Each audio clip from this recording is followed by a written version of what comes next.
2 seconds, guys. Just trying to find something interesting article that I found on the internet, actually.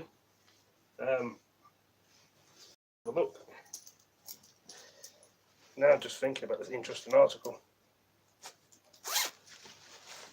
So, right. Alright guys, it's Jerningham here. I looked at something interesting on the computer. Very interesting article this is. As you guys can see here, that's Donald Trump. It says preparing now for, it says 5 days ago this video, but we're going to see what he says. Our boys, our young women, our men, they're all coming back, and they're coming back now. We won. As we reported earlier, 2 American soldiers, along with a Pentagon civilian and an American contractor, were among 16 people killed by an apparent suicide bomber in the city of Manbij, near the Turkish border. The president, the White House tonight saying he will declare a national emergency to get money to build his border wall. We can leave a small force along with others in the force, whether it's NATO troops or whoever it might be, so that it doesn't start up again. It's a very small, tiny fraction of the people we have. And so White House and defense officials admit to me that Turkey, UK, France, Israel, the Kurdish partners all said, don't leave. And so it took a few months, but today, President Trump basically retreated.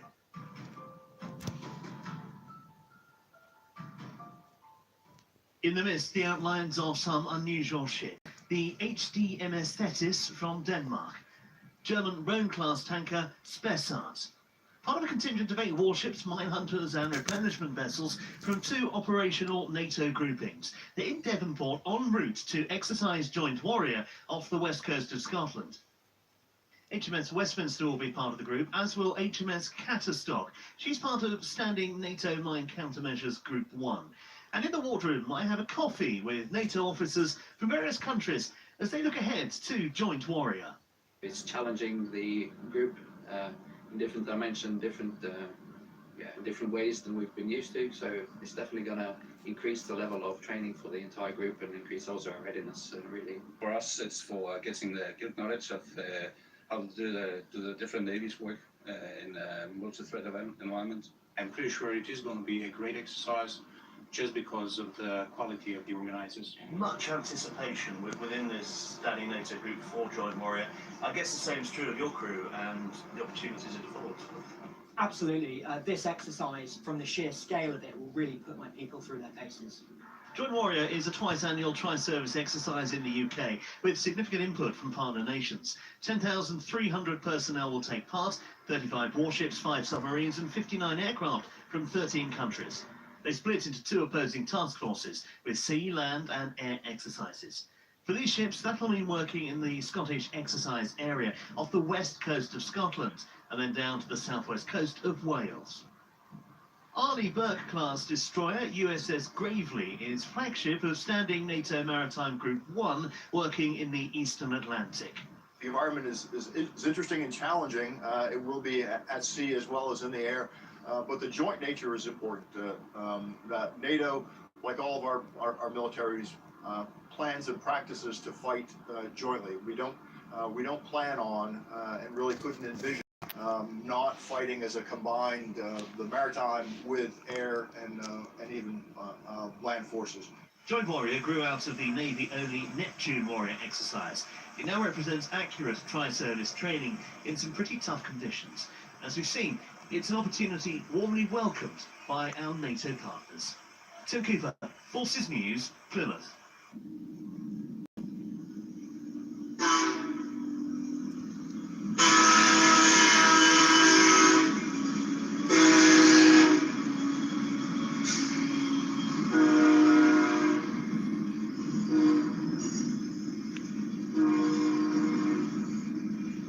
A lot of army vehicles on that train.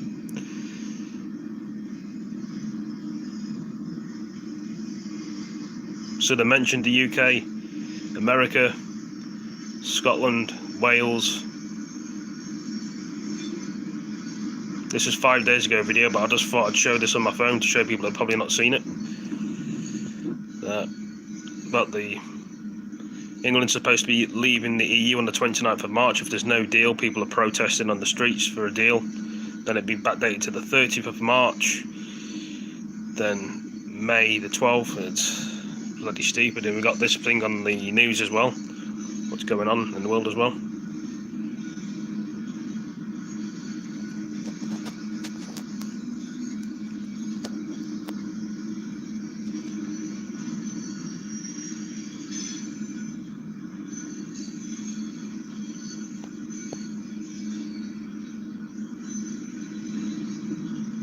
There's a lot of army trucks and vehicles on there, you can see. This is in, I don't know, New York State, I think they're going through on the train track. 10,000 troops are coming to the UK from 13 different countries.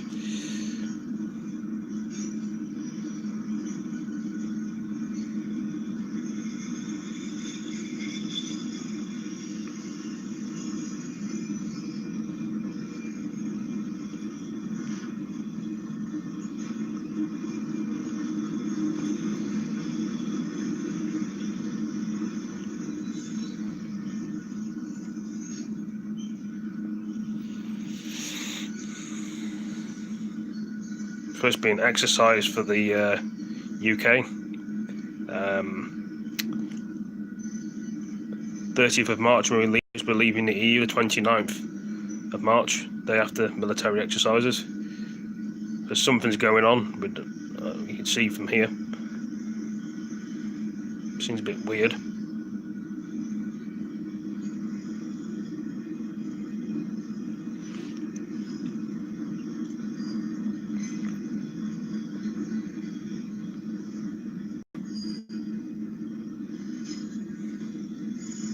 What it does is it gives us a partner that we have in the European Command. It allows us to have an interaction and a dialogue with a nation that is over in Europe and can provide us,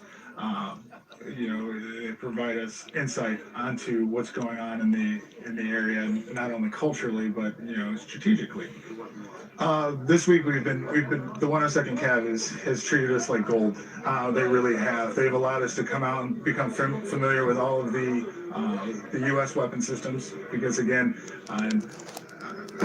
Albania is a NATO partner, and we send at least 10 to 12 military to military missions over there a year, where we go and interact not only with the forces, the Albanian forces, but culturally, and it allows us to share our culture with the Albanian forces, and then to share their culture with us.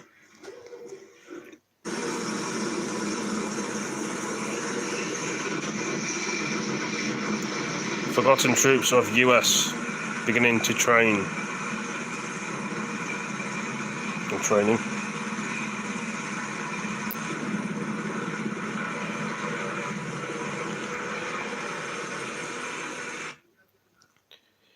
US troops. Looks of it.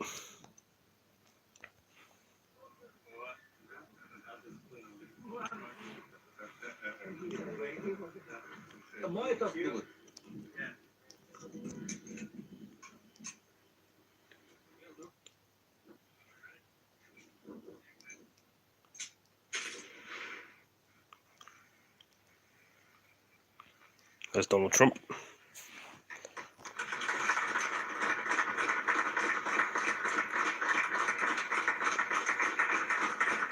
As president, the protection of the nation is my highest duty. Yesterday, Congress passed a dangerous resolution that, if signed into law, would put countless Americans in danger, very grave danger. The Democrat-sponsored resolution would terminate vital border security operations by revoking the national emergency issued last month. It is definitely a national emergency. Rarely have we had such a national emergency. Therefore, to defend the safety and security of all Americans, I will be signing and issuing a formal veto of this reckless resolution, and that's what it was. Congress's vote to deny the crisis on the southern border is a vote against reality. It's against reality. It is a tremendous national emergency. It is a tremendous crisis. Last month, more than 76,000 illegal migrants arrived at our border. We're on track for 1 million illegal aliens to rush our borders. People hate the word invasion, but that's what it is. It's an invasion of drugs and criminals and people. We have no idea who they are, but we capture them because border security is so good. But they're put in a very bad position, and we're bursting at the seams, literally bursting at the seams. The Pentagon is ordering an additional 3,700 active duty military members down to the U.S.-Mexico border. They'll join the approximately 2,300 active duty troops stationed there, as well as another 2,000 National Guard members. The troops, who will be deployed over the next 30 days, will help install wire barriers and monitor border crossings, apprehending migrants. This is Mexico now, guys. Not be part of their assignment. President Trump addressed this in a tweet today, writing, "Tremendous numbers of people are coming up through Mexico in the hopes of flooding our southern border. We have sent additional military. We will build a human wall if necessary."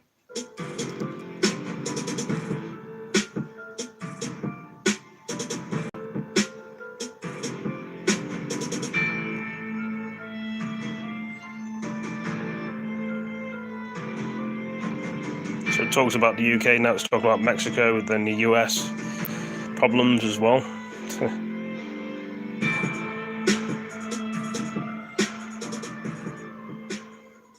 And joining me right now to talk about all of this is the Undersecretary of the United States Army, Ryan McCarthy. Secretary, it's great to have you on this program. Maria, thanks for having me. It is an honor to have you. Thank you for your great service in our wonderful U.S. Army. Let's talk about the budget. Here we have a $22 trillion debt that we're all talking about and calls to pull it back. And yet the president proposes adding more to the defense side of the budget. You're here on the front lines. You're going to talk to us about where the priorities are. Can you do that? Absolutely.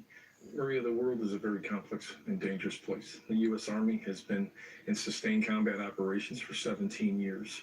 And all the while, other nations and around the world have studied our operating capabilities, our weapon systems, and have made vast investments, both economically and militarily, to counter these capabilities. So the reflection of the overall DoD top line, as well as the U.S. Army budget, it is aggressive, it is substantial. We're very grateful for the FY 18-19 deal that we got, but we have to keep going to rebalance the institution and to be able to pursue national objectives worldwide. Now, one of the priorities is rebuilding readiness, right? Tell me about that, as well as strengthening alliances and partnerships and improving performance and affordability through reform. How are you doing that? Tell us where you see this money being allocated. So readiness is a term that we use pretty liberally. Readiness is just like a professional athlete getting thousands of repetitions the summer before an NFL season or an NBA season, taking free throw shots. So our soldiers have to be ready. That means when you have over 60% of the requirements worldwide to support national objectives militarily is filled by the U.S. Army. So readiness will always be our number one priority, and over half of our budget is personnel and operating and maintenance. So we have to do what we must to have our people as ready as they can be.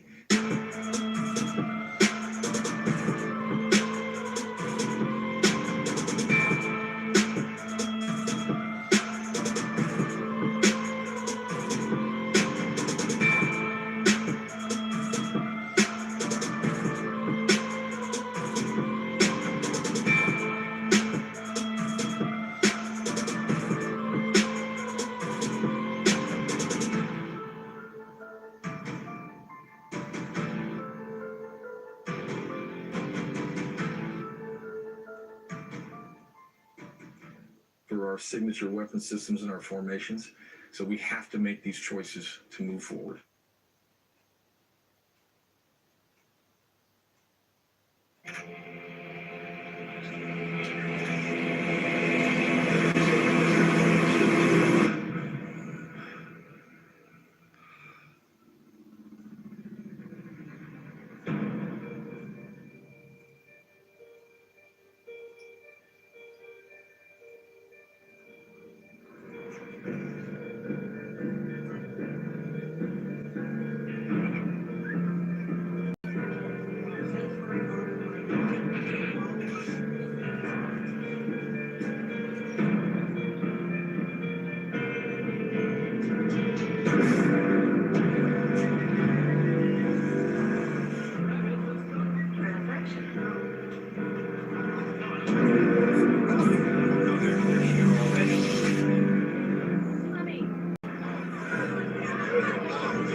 Last night I dreamt about how things were. And I woke up here. Hope everyone enjoyed that, guys.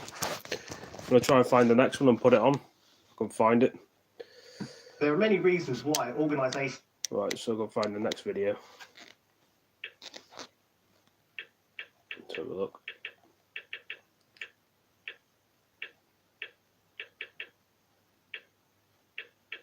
I've got to find another video.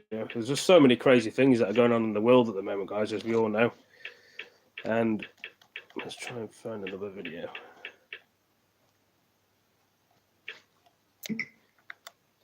To be joined by David Scott, Northern Exposure, reporting. That's not the one. I'll try and find it. I'm just trying to find it.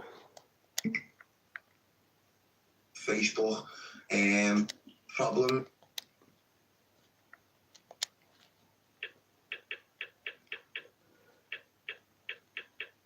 Trying to find this thing. If I can find it, yeah. Right.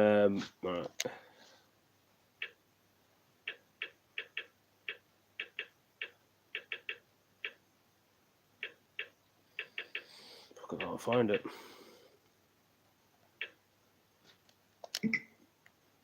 Royal Navy vessel HMS.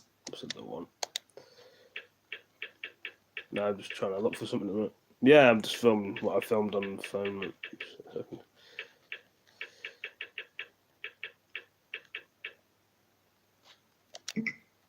And lo and behold,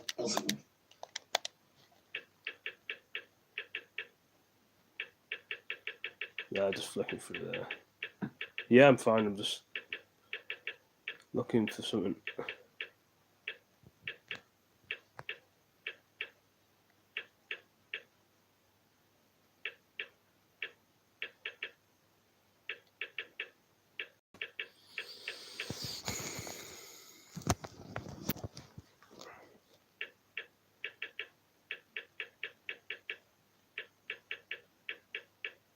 The whole world's going crazy, isn't it? It's a crazy thing, really. I'm just trying to find a good video to put on, like, sort of thing.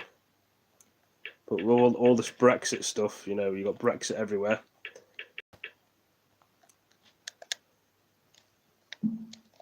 So it's Theresa May's speech, Brexit.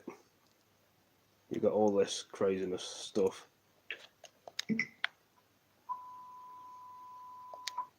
So there we go. This is Theresa May's speech.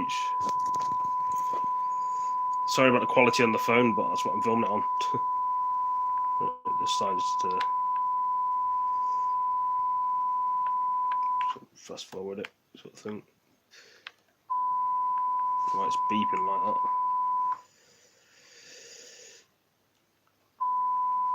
That'll take a long time, doesn't it?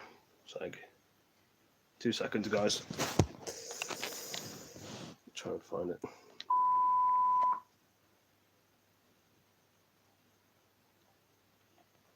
Alright, so we go to the one. Right.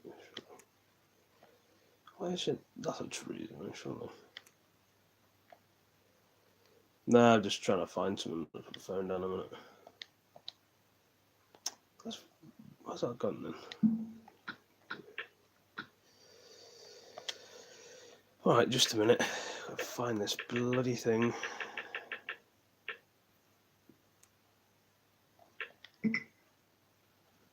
Oh, there we go. Found it.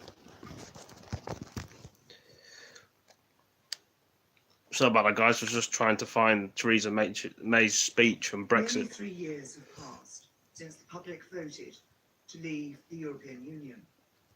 It was the biggest democratic exercise in our country's history. I came to office on a promise to deliver on that verdict.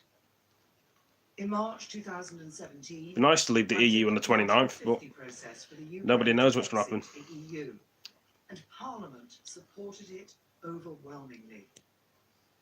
2 years on, MPs have been unable to agree on a way to implement the UK's withdrawal. As a result, we will now not leave on time with the deal on the 29th of March. This delay is a matter of great personal regret for me. This video was a couple of days ago. Most people have seen this already, but some people haven't. Have had enough. You're tired of the infighting. You're tired of the political games and the arcane procedural rows. Tired of MPs talking about nothing else but Brexit, when you have real concerns about our children's schools, our National Health Service, knife crime.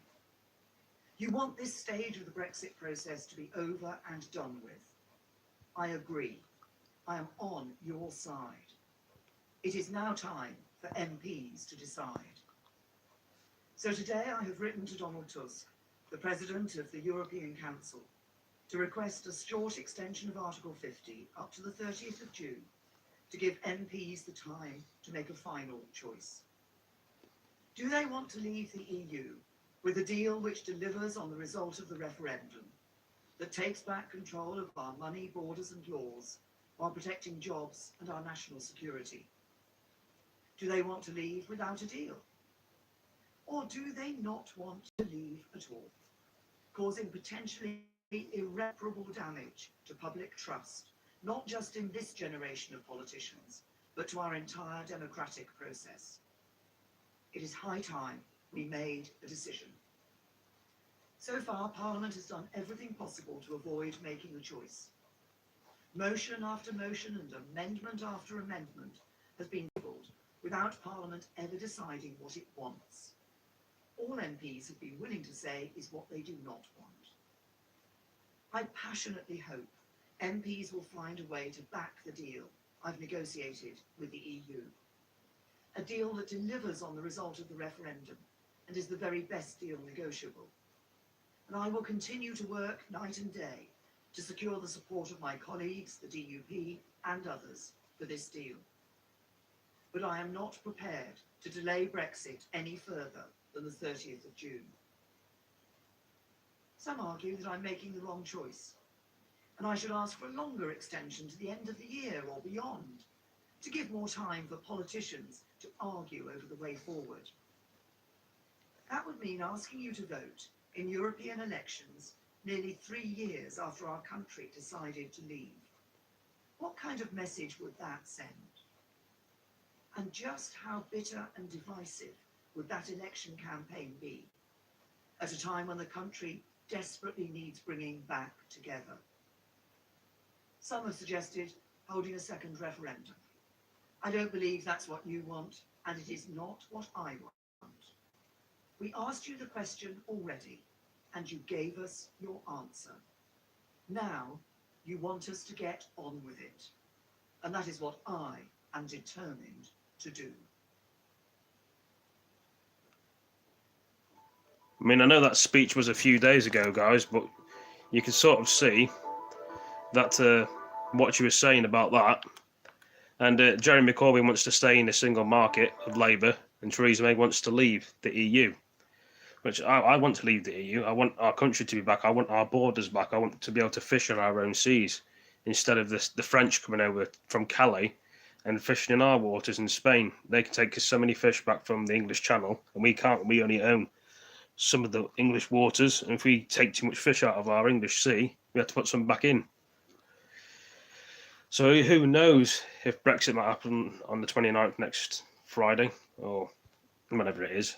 I hope it does, but you know, and then you got this thing about 10,000 troops are preparing to come to the UK from 13 different countries on the drill or training or something the day after Brexit, which is the 30th of March, not the 29th. I don't understand why they'll be bringing a lot of troops to the UK unless it's civil war or something's going to be kicking off, or I could be thinking differently, or I don't know. There's a few videos of this on YouTube, but the world's going to be crazy. If they would have kept with the deal in 2016 of leaving the EU, several millions of people voted to leave, and now they're going back on the word. It's like betrayal. They're saying they don't want to leave now. Or the MPs. I mean, the MPs should listen to the people, but they don't. They listen to themselves. So, yeah. And yet Jeremy Corbyn in the Labour Party wants to stay in the single market. Bloody stupid. Doesn't make no sense at all. That's the way the UK is sometimes. I mean, the UK is a great place to come to, and there's loads of history of the UK. But I don't know. It's a crazy world, guys. It's a crazy world, I'm saying. This is just a short video. I hope you guys have all enjoyed it. I'll be doing another video like this later or tomorrow. So drop a like and drop a comment. And if you've liked this video, share it with your friends. And I will catch you all in the next one. Have a great night and see you next one. If I do another video again, come and join me.